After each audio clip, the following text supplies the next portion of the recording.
मेरे प्यारे सभी विद्यार्थियों को सुप्रभातम। भौतिक विज्ञान का आज थर्ड चैप्टर अपन स्टार्ट कर रहे हैं, विद्युत विभव, जिसका नाम है विद्युत विभव। तो चैप्टर नंबर फर्स्ट और सेकंड में अपन ने विद्युत आवेश, फिर गाउस का नियम, विद्युत आवेश के कारण, कोई बिंदु आवेश के कारण विद्युत क्षेत्र की तीव्रता, गाउस का नियम, कूलाम का नियम, ये सब चीज़ें अपने पढ़ ली थी। नेक्स्ट अपना विद्युत विभव। तो फर्स्ट टॉपिक इसमें है अपना विद्युत विभव एवं विभवांतर। तो किसी एक बिंदु पर होगा तब तो कहेंगे अपन उस पर विद्युत विभव, और किन्हीं दो बिंदुओं का होगा, उनका अंतर होगा विभव का, उसको अपन विद्युत विभवांतर। अब है क्या ये, इनको अपन देखते हैं। तो सबसे पहले अपन बात करते हैं विद्युत विभवांतर की। तो देखें क्या है कि कोई विद्युत क्षेत्र है अपने पास, जैसे कि ये एक विद्युत क्षेत्र मैंने लिया है, ये विद्युत क्षेत्र है ई। इसमें कोई दो बिंदु रखे हुए हैं, मैंने एक बिंदु मान लिया ए और दूसरा बिंदु मान लिया बी। तो एक परीक्षण आवेश लिया मैंने प्लस क्यू नॉट। इस परीक्षण आवेश को पहले मैंने बिंदु ए पर रखा था। जब इस बिंदु ए से मैं बी की तरफ ले जाऊंगा तो मेरे को क्या करना पड़ेगा, कार्य, क्योंकि यहाँ पर इस पर क्या लग रहा है, बल लग रहा है। क्या लग रहा है, बल। तो इस बल के विरुद्ध मेरे को क्या करना पड़ेगा, कार्य करना पड़ेगा। तो कार्य करना पड़ेगा, उस स्थिति में वो किया गया कार्य और उस बल का जो परिमाण है उसका अनुपात क्या होगा, उन दोनों बिंदुओं के विद्युत विभवांतर के तुल्य होगा। ठीक है। यदि आप Q नोट को क्या ले लें, एकांक धनावेश ले लें, तो ये क्या बन जाता है, VA माइनस VB बराबर बन जाता है WAB। और यहीं से अपनी परिभाषा बन जाती है। वो परिभाषा आपने लिखी है कि विद्युत क्षेत्र में एकांक धन परीक्षण आवेश को एक बिंदु से दूसरे बिंदु तक विस्थापित करने में या ले जाने में किए गए कार्य को उन बिंदुओं के मध्य विद्युत विभवांतर कहते हैं। तो दोनों के विभवों का अंतर क्या होगा कि उस एक बिंदु से दूसरे बिंदु तक किसी परीक्षण आवेश को ले जाएंगे तो अपने को क्या करना पड़ेगा, कार्य, और वो परीक्षण आवेश कैसा लिया है, एकांक। तो ये अपने यहीं से लिखा है इसको। ठीक है। परिभाषा से इसका सूत्र लिखते हैं, यदि एक परीक्षण आवेश प्लस क्यू नोट को विद्युत क्षेत्र में बिंदु ए से बी तक लाने में किया गया कार्य WAB हो, तो परिभाषा से विद्युत विभवांतर VB माइनस VA बराबर क्या बनेगा, WAB अपॉन क्यू नोट, जहां VB VA दोनों बिंदुओं के विभवों का अंतर, W किया गया कार्य और क्यू नोट एक धन परीक्षण आवेश। ठीक है। तो ये विद्युत विभवांतर की परिभाषा थी, बड़ी सिंपल है। एक बार फिर से रिपीट करें कि विद्युत क्षेत्र में एकांक धन परीक्षण आवेश को एक बिंदु से दूसरे बिंदु तक ले जाने में, विस्थापित करने में किए गए कार्य को उन बिंदुओं के मध्य का विद्युत विभवांतर कहते हैं। और फॉर्मूला होगा VB minus VA is equals to WAB upon Q naught. ठीक है। अब देखो, ये तो हो गया विभवांतर। अब किसी एक बिंदु पर विद्युत विभव निकालना है, तो जिस बिंदु से अपन लेकर जा रहे थे उस बिंदु को अपन अनंत पे मान लें। कहाँ पे मान लें, अनंत पे। तो उस बिंदु को जब अनंत पे मानोगे तो अनंत पर और पृथ्वी का, अनंत का और पृथ्वी का जो विद्युत विभव है वो शून्य लिया जाता है। ठीक है। अगर अनंत की बात करें तो वहां भी विद्युत विभव शून्य, और अगर पृथ्वी की बात करें तो उसका भी विद्युत विभव शून्य लेते हैं। ठीक है। तो अब की बार क्या हुआ, देखो, ये जो बिंदु ए से अपन लेकर जा रहे थे, ये बिंदु ए मैंने मान लिया अनंत पे। तो अनंत से अब इस आवेश को, परीक्षण को लेकर आएंगे किसी बिंदु तक, मैंने कोई दूसरा बिंदु मान लो P मान लिया। तो इस बिंदु अनंत से इस बिंदु तक परीक्षण आवेश को लाने में मेरे को क्या करना पड़ेगा, कार्य। जहां से विद्युत क्षेत्र शुरू होता है वहां से मेरे को कार्य स्टार्ट हो जाएगा। तो वो कार्य और उस परीक्षण आवेश का अनुपात उस बिंदु पर विभव के तुल्य होता है। इस फॉर्मूले से यदि मैं कहूं कि Q नोट फिर से मैं +1 कूलाम एकांक धन परीक्षण आवेश लूं तो Vp बराबर क्या हो जाएगा, W। ठीक है, इसके अकॉर्डिंग डेफिनेशन लिखिए अपन ने। देखो, अनंत से एकांक धन परीक्षण आवेश को विद्युत क्षेत्र के किसी बिंदु तक लाने में किया गया कार्य उस बिंदु का विद्युत विभव कहलाता है। ठीक है, इसके अकॉर्डिंग अपन फॉर्मूला बनाएं कि अपने पास कोई जो धन परीक्षण है वो +Q नोट है और अनंत से विद्युत क्षेत्र किसी बिंदु P तक लाया जाता है, तो P तक लाने में किया गया कार्य W हो, तो उसके अनुसार अपन ने फॉर्मूला बना दिया। W हो तो बिंदु P पर जो विभव होगा वो बिंदु P पर विभव होगा Vp = W/Q नोट। तो ये कहलाता है विद्युत विभव। तो अगर अपन अनंत से किसी परीक्षण आवेश को लाते हैं किसी एक बिंदु पर, तब तो होगा उस बिंदु पर विद्युत विभव, और विद्युत क्षेत्र में एक बिंदु से दूसरे बिंदु तक विस्थापित करते हैं तब होगा विद्युत विभवांतर। बस इतना सा अंतर है इनमें। ठीक है, अब इसकी मात्रक की बात करें तो मात्रक दोनों का फॉर्मूला सेम है, कार्य बटे आवेश, तो दोनों का मात्रक सेम ही होगा। ऐसा ही मात्रक होगा, कार्य का होता है जूल और आवेश का होता है कूलम। तो इन दोनों को, जूल पर कूलम को अपन क्या कहते हैं, वोल्ट। तो इसका स्टैंडर्ड जो यूनिट है वो अपन क्या लिखते हैं, वोल्ट। तो विद्युत विभवांतर का मात्रक होगा जूल पर कूलम या वोल्ट। सीजीएस सिस्टम में अपने पास में स्टेट वोल्ट, क्या होगा, स्टेट वोल्ट। जो विद्युत विभव है उसकी कोई दिशा नहीं होती, तो वो कैसी राशि होती है, अदिश राशि होती है। कैसी राशि होती है, अदिश राशि होती है। तो विद्युत विभव एक अदिश राशि होती है। अब देखो, 1 वोल्ट की परिभाषा अपने को पूछ लें कि 1 वोल्ट की परिभाषा क्या होगी, तो अपन इस फॉर्मूले से बता सकते हैं, बड़ी सिंपल है। यदि कैसे बनेगा, देखो 1 वोल्ट अपना फॉर्मूला क्या था, फॉर्मूला है Vp = W/Q नोट। मैं कहूं, कंडीशन लगाऊं, यदि Q नोट बराबर क्या हो, +1 कूलाम, और W बराबर क्या हो, 1 जूल। ठीक है, ये दोनों एक हैं, तब Vp बराबर क्या मिलेगा, 1/1 1 वोल्ट। तो ये 1 वोल्ट कब मिला, जब इन दोनों को अपन ने एक एक लिया है। एक एक लिया तो बन गया अपने डेफिनेशन, क्या बनी कि यदि +1 कूलाम परीक्षण आवेश को अनंत से विद्युत क्षेत्र के किसी बिंदु तक लाने में किया गया कार्य 1 जूल हो, तो उस बिंदु का विद्युत विभव 1 वोल्ट के तुल्य होगा। बड़ी आसान परिभाषा है। यदि +1 कूलाम परीक्षण आवेश को अनंत से विद्युत क्षेत्र के किसी बिंदु तक लाने में किया गया कार्य 1 जूल हो, तो उस बिंदु पर विद्युत विभव 1 वोल्ट होगा। ये 1 वोल्ट की परिभाषा। तो ये विद्युत विभव और विभवांतर का इंट्रोडक्शन परिभाषाएं। यहाँ से मात्रक कई बार एग्जाम में 1 नंबर का पूछ लिया जाता है कि जूल प्रति कूलाम किस भौतिक राशि का मात्रक है, तो वो है किसका, विद्युत विभव का। और वो कैसी राशि है, वो एक अदिश राशि होती है। ठीक है, अब देखें नेक्स्ट टॉपिक अपना, विद्युत क्षेत्र से विद्युत विभव। मीन्स विद्युत विभव को विद्युत क्षेत्र की फॉर्म में कैसे लिखा जा सकता है। देखें, अपन ने माना कि अपने पास एक असमान विद्युत क्षेत्र है। यहाँ पे आपने समान नहीं लिया, पहले अपन समान विद्युत क्षेत्र सम विद्युत क्षेत्र लेते आ रहे थे। असमान का मतलब अगर आप उसमें अलग अलग पॉइंटों की बात करें तो अलग अलग पॉइंटों पे विद्युत क्षेत्र की तीव्रता क्या होगी, अलग अलग होगी, भिन्न भिन्न होगी। तो एक असमान विद्युत क्षेत्र लिया है, मैंने यहाँ पे दर्शा रखा है असमान विद्युत क्षेत्र। कहीं पे विद्युत क्षेत्र रेखाएं पास में, कभी दूर है, ठीक है, कभी डायरेक्शन इधर है, तो ये असमान विद्युत क्षेत्र है। इसमें एक धन परीक्षण आवेश Q नोट है जो कि इस वक्रीय पथ AB पर गतिमान है, A से लेकर B तक जा रहा हो। तो अपने को ए से लेकर बी तक जा रहा है, उस स्थिति में कैलकुलेशन करनी है।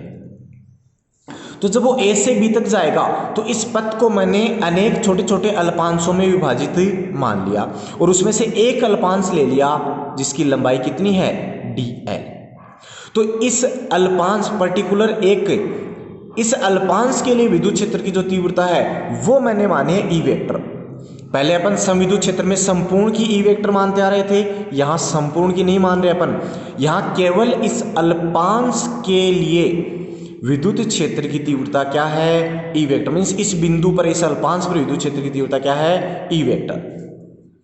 तो जब उस परीक्षण आवेश को इतनी दूरी विस्थापित किया जाएगा या वो यहां रखा होगा, तो जब वो इस विद्युत क्षेत्र ई वेक्टर में रखा है तो उस पर एक विद्युत बल लगेगा। क्या लगेगा, विद्युत बल। और विद्युत बल अपन फर्स्ट चैप्टर में पढ़ा था, F बराबर होता है QE। तो FE for electric force is equals to Q naught, means वो आवेश और ई वेक्टर जिस विद्युत क्षेत्र में है, यहां की बात कर रहे हैं अपन। तो इतना बल उस पर लगा, तो विस्थापन dl के लिए विद्युत क्षेत्र की तीव्रता ई वेक्टर हो तो आवेश पर लगा बल FE vector is equals to Q naught E vector. अब देखो, अगर ये आवेश एक नियत वेग से गतिशील रहे, क्योंकि जब ये यहां से चलेगा, गतिमान होगा, तो देखो विद्युत क्षेत्र की दिशा इस तरफ, तो अपनी गति के साथ साथ क्या करेगा, ये इस विद्युत क्षेत्र की तीव्रता की डायरेक्शन में भी जा सकता है। साथ ही देखो विद्युत क्षेत्र की तीव्रता चेंज होगी प्रत्येक बिंदु पर, तो उसकी गति में भी चेंज होगा। क्यों, क्योंकि बल का मान परिवर्तन होगा, और बल का मान परिवर्तित होगा तो उसके गति का, चाल का मान भी परिवर्तित हो सकता है। तो उसका नियत वेग से गतिशील रखने के लिए इस बल के विरुद्ध अपने को एक बाह्य बल आरोपित करना पड़ेगा, जिसको अपन ने F वेक्टर से डिनोट किया है। F ही तो है विद्युत क्षेत्र के कारण लगा बल, और F है बाह्य बल जो अपन आरोपित करेंगे उस पे, ताकि वो एक सीधी रेखा में या नियत वेग से गतिशील हो सके। तो वो बल कितना, वो बल इतना ही होगा, लेकिन उसकी डायरेक्शन उसके ऑपोजिट होगी। तो ये विद्युत क्षेत्र की दिशा में लग रहा था, तो ये कैसे लगाएंगे अपने, विद्युत क्षेत्र के विपरीत दिशा में लगाएंगे। क्लियर है, देखें। परीक्षण आवेश को नियत गति से प्रवाह के लिए आवेश पर बाह्य बल F वेक्टर लगाते हैं। अतः अल्पांश dl वेक्टर के लिए बाह्य बल द्वारा आवेश पर किया गया कार्य, क्योंकि जब वो विस्थापित होगा dl विस्थापन में, तो विस्थापन और बल जहां पे होते हैं वहां पे क्या होता है, कार्य होता है। क्या होता है, कार्य। तो अल्प विस्थापन है तो कार्य भी क्या होगा, अल्प होगा। तो dw बराबर हो जाएगा बल गुणा विस्थापन, तो F vector dot product dl vector. ठीक है, F का मान तो पता है अपने को कितना, बाह्य बल तो था -Q नोट ई वेक्टर, यहाँ पे -Q लगाया है। ये जो बाह्य बल है वो परिमाण में तो इसके तुल्य होगा, लेकिन इसकी दिशा विद्युत क्षेत्र की दिशा में है, जबकि बाह्य बल की दिशा विद्युत क्षेत्र के विपरीत है। तो यहाँ उसके लिए अपन ने क्या लगाया है, ऋणात्मक चिन्ह लगाया है। तो ऋणात्मक चिन्ह क्या दर्शा रहा है, यहाँ पे विद्युत, इस बाह्य बल की दिशा विद्युत क्षेत्र के विपरीत दर्शा रहा है। ठीक है, ये मान यहाँ रखा। तो dw इज इक्वल्स टू क्या बना, -Q naught E vector dot dl vector.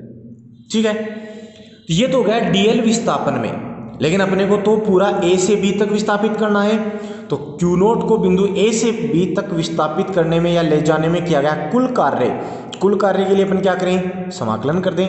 तो a से b तक का कुल कार्य, इसका समाकलन कर दिया दोनों तरफ, तो इधर तो आ गया W, इधर समाकलन किया, Q नोट तो कांस्टेंट है, बाहर आ गया माइनस आ गया। कहां से कहां तक कर रहे हैं समाकलन, संपूर्णता को प्रदर्शित कर रहा है समाकलन, लेकिन एक लिमिट है, कहां से कहां तक, जहां से अपन उसको स्टार्ट करके जहां ले जाकर छोड़ेंगे, मीन्स A से B तक।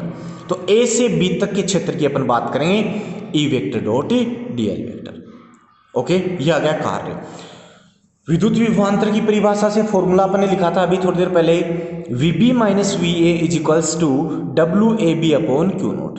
WAB का मान यहां से रखा, अपॉन में Q नोट से Q नोट कैंसिल आउट हो गया, क्या बचा, V B minus V A is equals to minus A से बी तक का समाकलन E vector dot D L vector. तो विद्युत विभव का अन्य रूप है। जब विद्युत क्षेत्र की फॉर्म में बात आएगी, ये जो अपने फॉर्मूला पढ़ा था ये कार्य और परीक्षण आवेश की फॉर्म में था, और अगर अपने को विद्युत क्षेत्र के रूप में विद्युत विभव की परिभाषा या फॉर्मूला पूछें तो फॉर्मूला तो ये और परिभाषा भी अपने बताएंगे। ठीक है, ये भी अपने पास काम आएगा। यदि अब विभव का भी देख लें साथ ही, यदि बिंदु ए जहां से अपन लेके जा रहे हैं वो अनंत हो, अनंत होगा तो उसी स्थिति में अनंत पर तो विभव का मान क्या होता है, शून्य।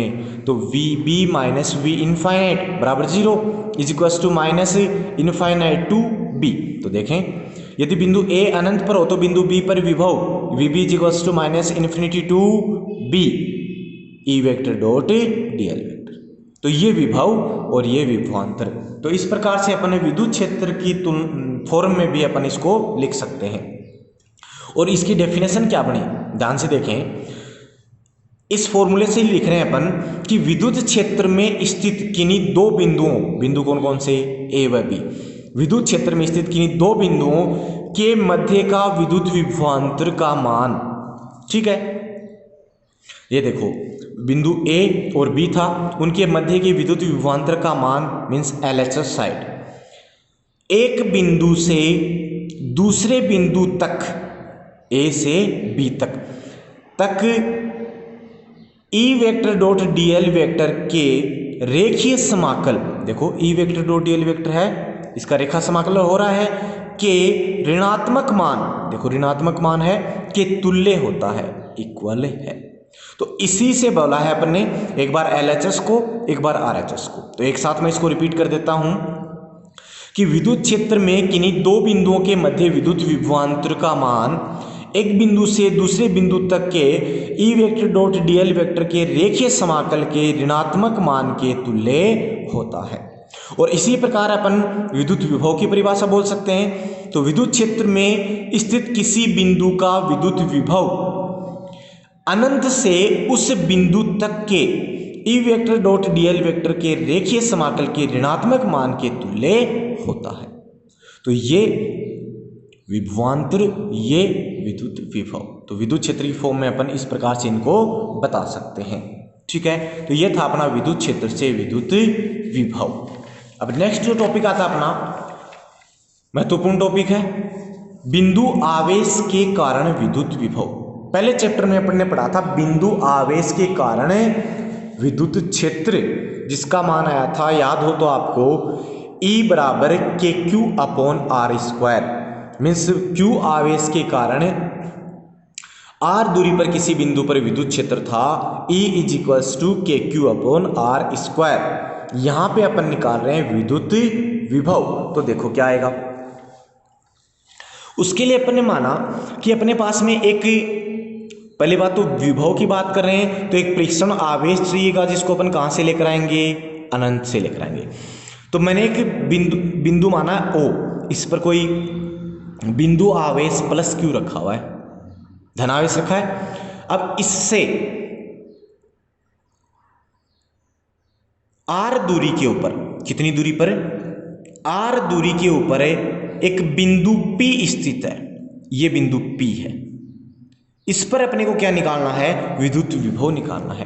तो क्या करें, बिंदु P पर विद्युत विभव निकालने के लिए अपन एक परीक्षण आवेश को मानते हैं और उस परीक्षण आवेश को अनंत से लाते हैं, तभी तो यहां पर विद्युत विभव मिलेगा। तो मैंने कहा कि उस परीक्षण आवेश को अनंत से ला रहे हैं आप, ठीक है, और अनंत से लाएंगे तो ये देखें आप,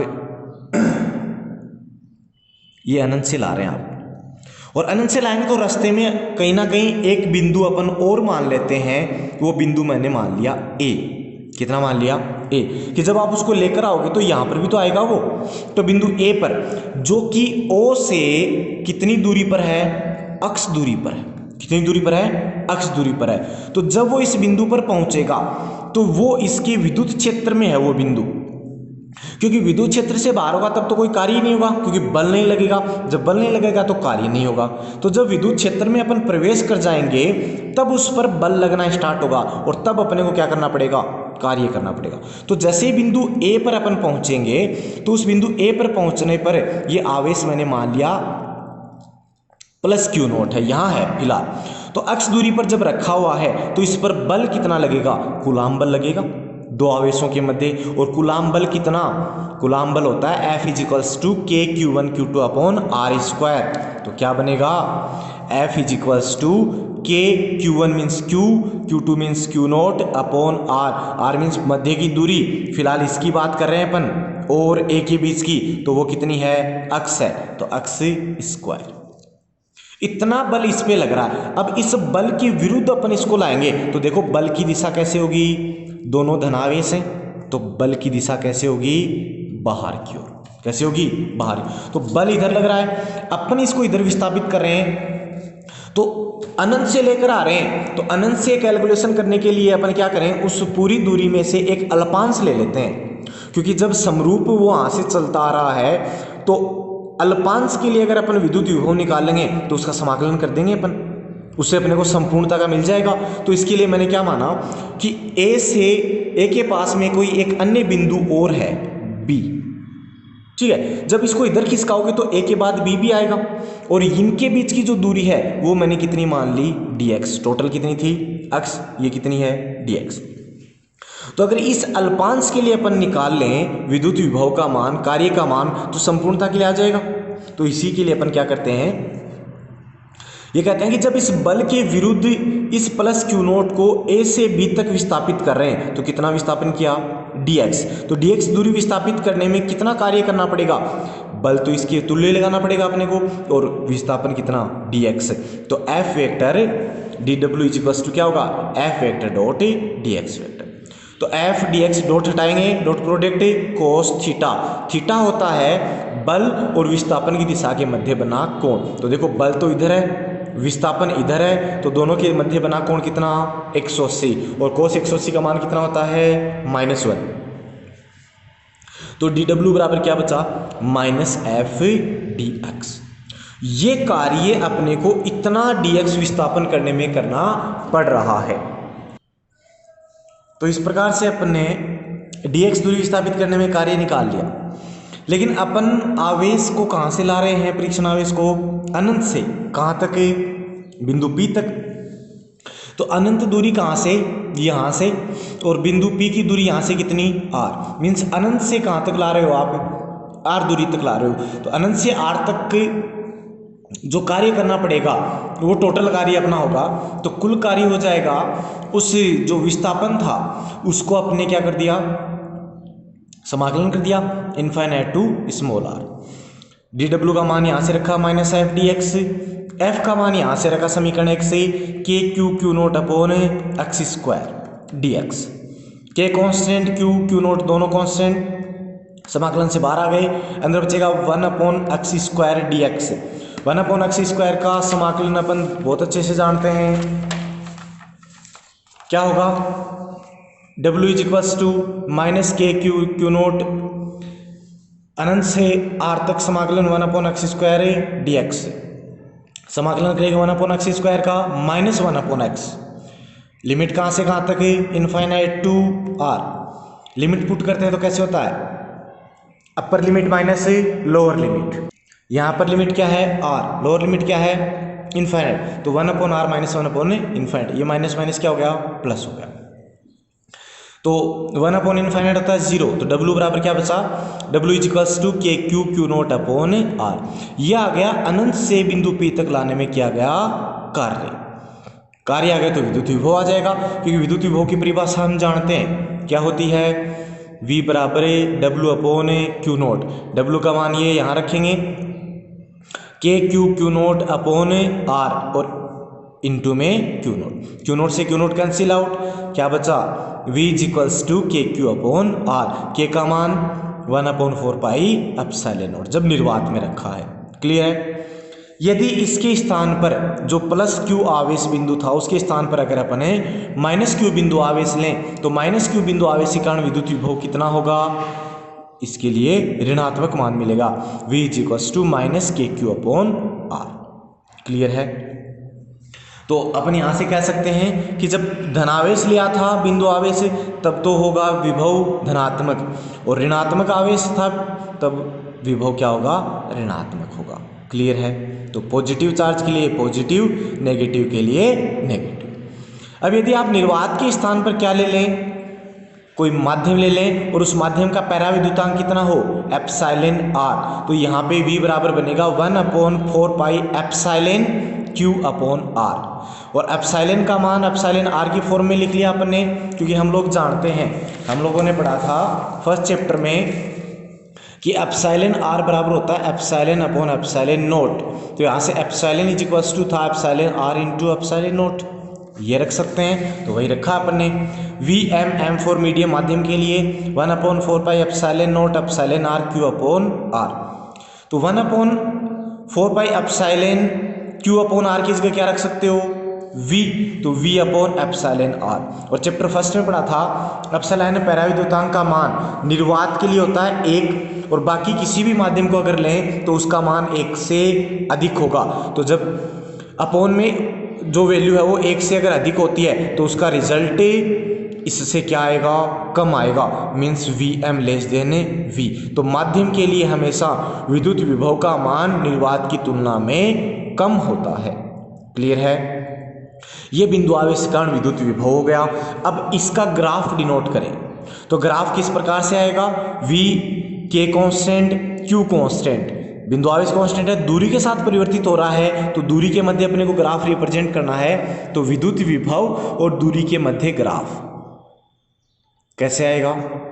देखो यहां से V और यहां एक्स एक्सिस पर R इज 0, तो जब के क्यू कांस्टेंट है तो V व्युत्क्रमानुपाती क्या होगा, R, मीन्स R बढ़ेगा तो V क्या होगा, कम होगा, और जब R बढ़ेगा V कम होगा, तो व्युत्क्रमानुपाती ग्राफ कैसे आता है, इस प्रकार से आता है। ये ग्राफ अपने को मिलता है, तो यहाँ पर अपन लिख सकते हैं इस प्रकार से। तो ये ग्राफ अपने को प्राप्त होता है। तो बिंदु आवेश के कारण जो विद्युत विभव था उसका ग्राफ इस प्रकार से प्राप्त होगा। ऐसा ही कुछ अपन ने बिंदु आवेश के कारण विद्युत क्षेत्र की तीव्रता निकाली थी चैप्टर नंबर 1 में, यहाँ पे अपने विद्युत विभव निकाला है। ओके स्टूडेंट्स, बाकी का जो पार्ट है वो अपन नेक्स्ट वीडियो में करेंगे। धन्यवाद।